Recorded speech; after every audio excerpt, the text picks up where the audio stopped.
Welcome to week 16 as we make our way through the centre of Australia to the Northern Territory. If you spot an animal, please comment below. We are in the Outback.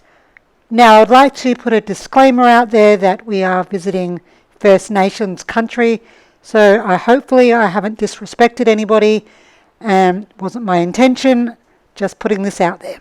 So, first stop is Marla. Marla is a roadhouse where we stayed overnight to rest and recuperate from Kubapidi. We had a swim in the pool and it was great to be above ground again. But guess what? I was the first one to get sick on this trip. We are nowhere near a shop or a town, so luckily the friendly bar staff gave me some lemons for my water. So while we were out here, we also filled up the water tank in the caravan. We caught up on schoolwork, and we just made sure that we were ready to go. The car was prepared, the caravan was prepared to drive through the Outback to get to our next destination. First of all, we did a border stop. Once again, we have feet in two different states at two different times. We are in South Australia and Northern Territory. Yeah, okay, rookie mistake. I nearly said Northern Australia. I am from Western Australia and we just come from South Australia, so come on, mistakes are easily made. So, there's lots of travel to be had.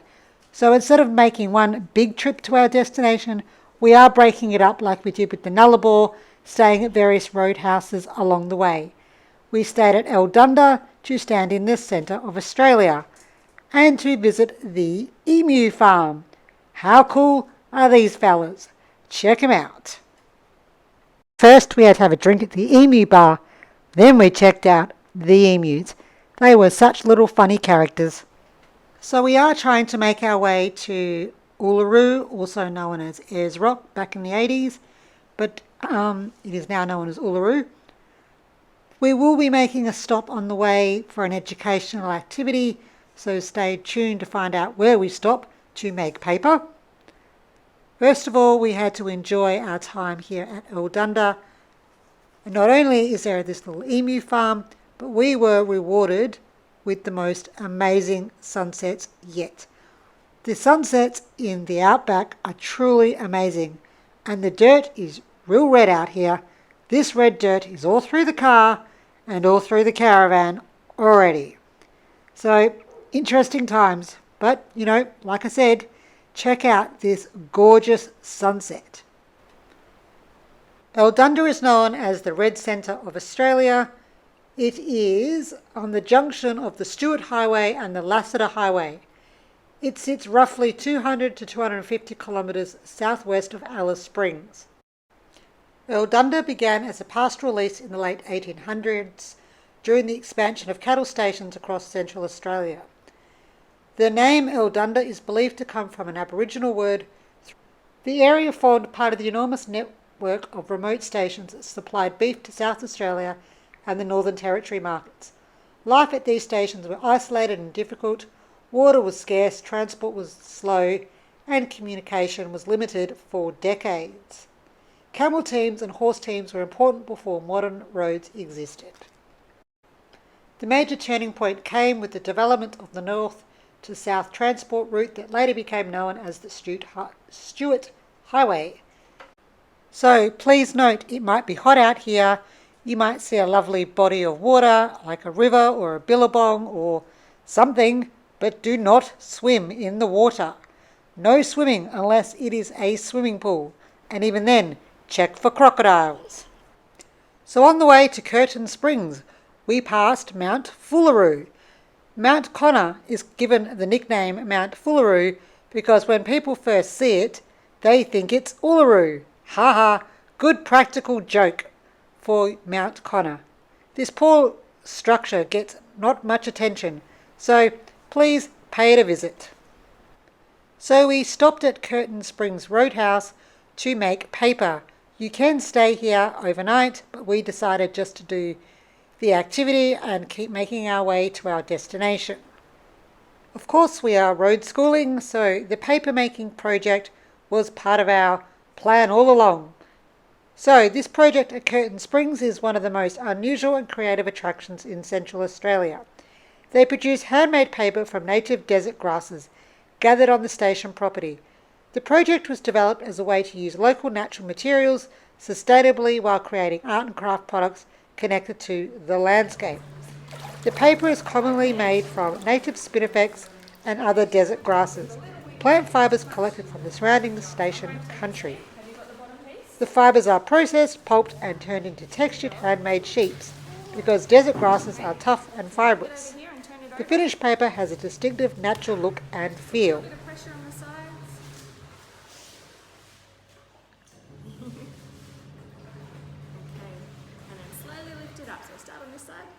Slowly lift it for me.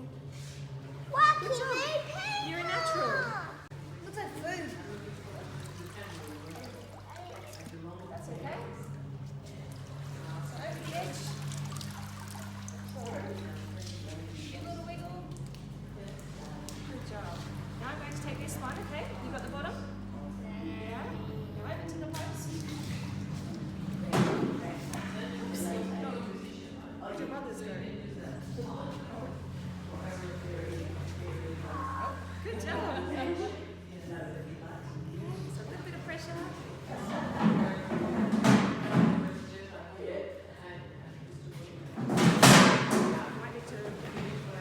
We didn't have enough. Our youngest got to try again and was successful on the second attempt. They did such a good job. The volunteers were very patient with the young kids in explaining the process and taking them through the process. They also have a small art gallery showing all the products that they sell and make.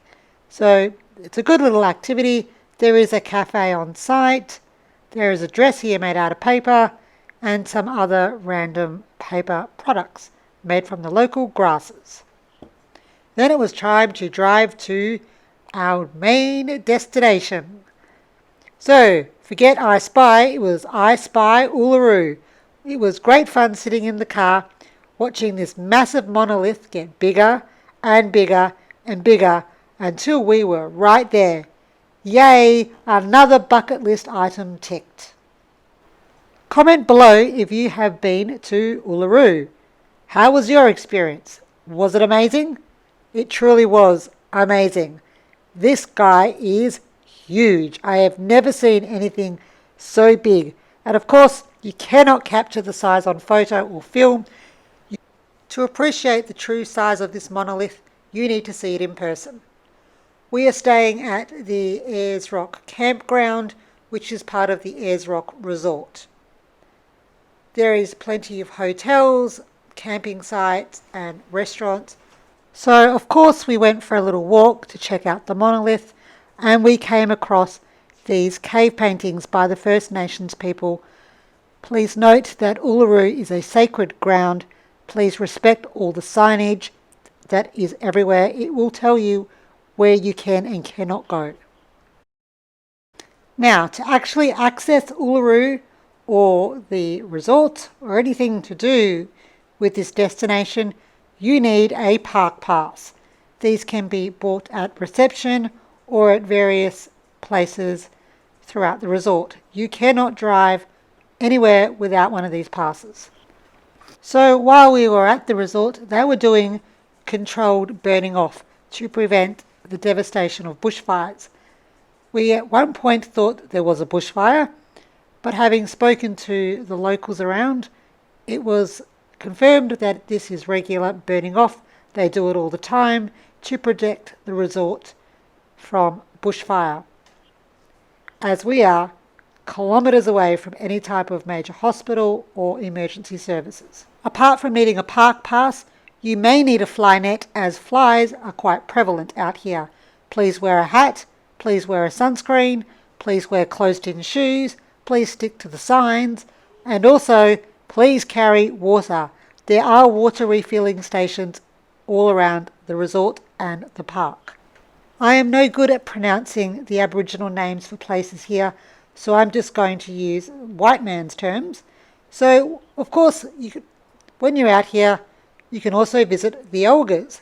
The Olgas consist of 36 massive rock domes spread across a large area of desert landscape. The highest dome is called Mount Olga. It rises higher than Uluru, about 546 metres above the surrounding plain. So the rangers are happy to rescue you if you get into distress. There are these signs out there that will tell you if something is closed, because it gets really hot out here. If it is closed, then you have to pay for it to be rescued.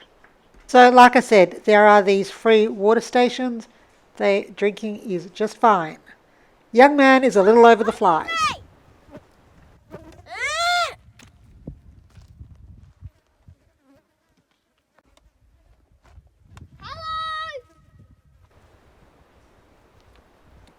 The Olgas are worth a visit, so don't just visit Uluru, come and find the Olgas and check these amazing structures out. Just absolutely beautiful. Plenty of activities to do at Uluru, so there's the cave paintings, there's Uluru, there's the Olgas, and there are gorge walks.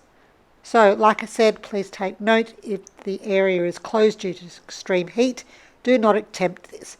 Best time to do this is first thing in the morning or at the end of the day.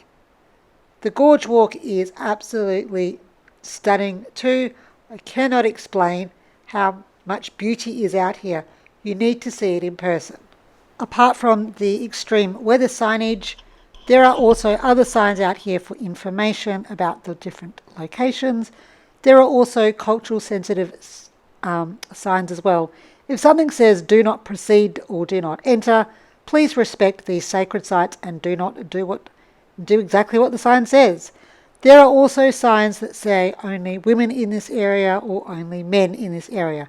Please show your respect. Righto, let's talk sunsets again. So yes, we are in the desert, and the sunsets at Uluru are absolutely amazing.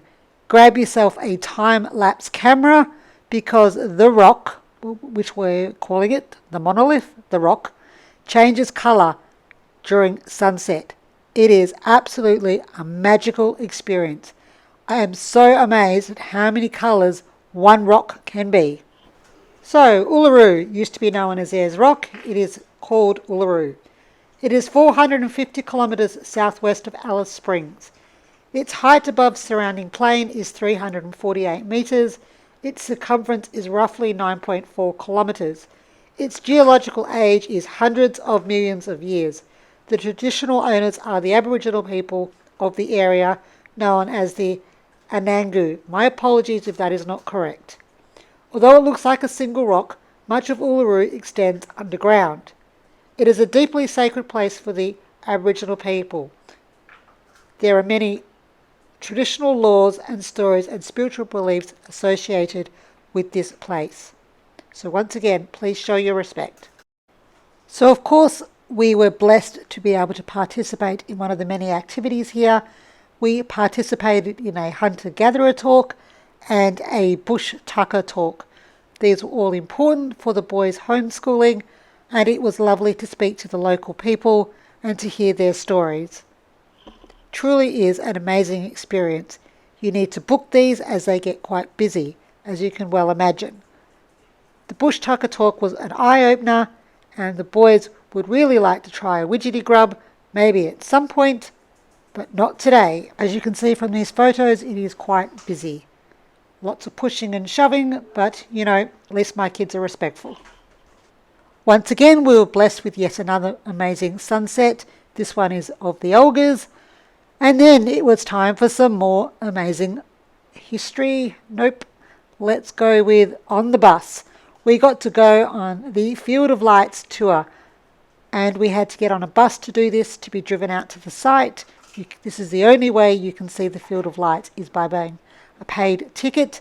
You must pay to do the tour. Unfortunately, I don't have a very good camera. These are the best photos that I can do for the Field of Lights, but the camera does not, capture the beauty of all this.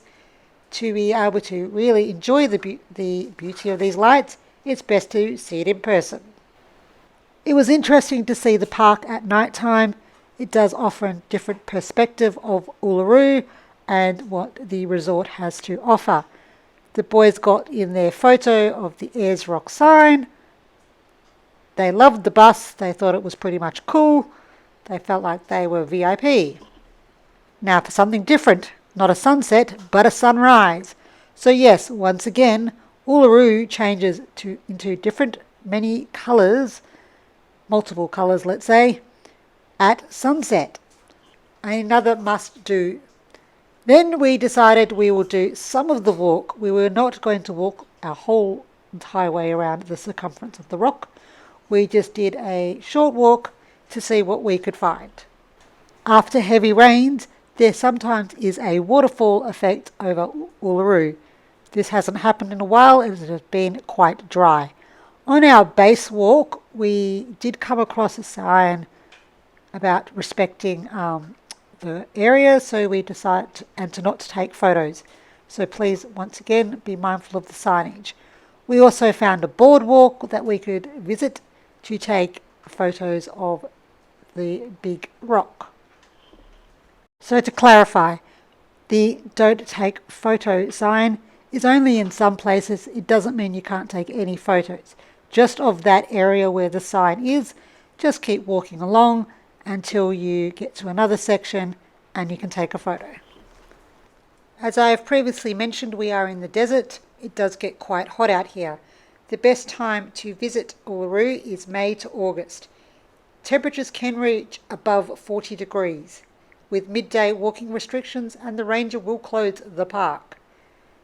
So, animals that you may be fortunate to see out here include kangaroos, dingoes, thorny devils and wedge-tailed eagles. There are many desert plants adapted to the harsh conditions. Uluru is mainly made up of Arkose sandstone, which is rich in feldspar minerals that give it the famous rusty red colour. The rock formed about 550 million years ago, when huge mountain ranges nearby eroded and dumped sediment into an inland basin. Originally the rock layers were horizontal. Massive tectonic forces later tilted them close to vertical. Over immense time, softer surrounding rock eroded away, leaving Uluru exposed. The surprising fact is most of Uluru is underground. Geologists compare it to the visible tip of a much larger rock mass that extends beneath the desert. It changes colour due to iron minerals oxidizing, the angles of the sunlight, cloud cover, moisture and dust in the air. At sunrise and sunset it can be bright orange, crimson red, purple or almost black. Another cultural experience that we did for the children was to learn about dot painting and participate in a dot painting class. The boys were taught what different symbols mean and how to create these symbols on their artwork, and how these symbols are used to tell a story. An Aboriginal man sitting by his campfire near a water hole and a sand dune and with his boomerang and spear. He's a little bit. He's a honey ant. Near Uluru, there's trees, there's water, and whatever the white stuff was. That's Salt Lake. Yeah, and there's a salt lake, and then it's a really sunny day. Thank you for joining us in week 16. We have thoroughly enjoyed our time in the central of Australia and exploring Uluru. It is truly a magical place. To really appreciate it, you need to come and see it in person. I keep repeating myself, but it's true. See the grin on this kid's face? So we are quite remote out here. Fuel is expensive. There is a general store, which is also quite expensive. So be prepared when you come to visit Uluru. If you've spotted the animal, please comment below. And yes, of course, we have a fun fact about Uluru. Once again, thanks for joining us this week. Don't forget to like, subscribe and comment. We will see you next week in week 17. We are still at Uluru before we make our way to Kings Canyon. Thanks, guys.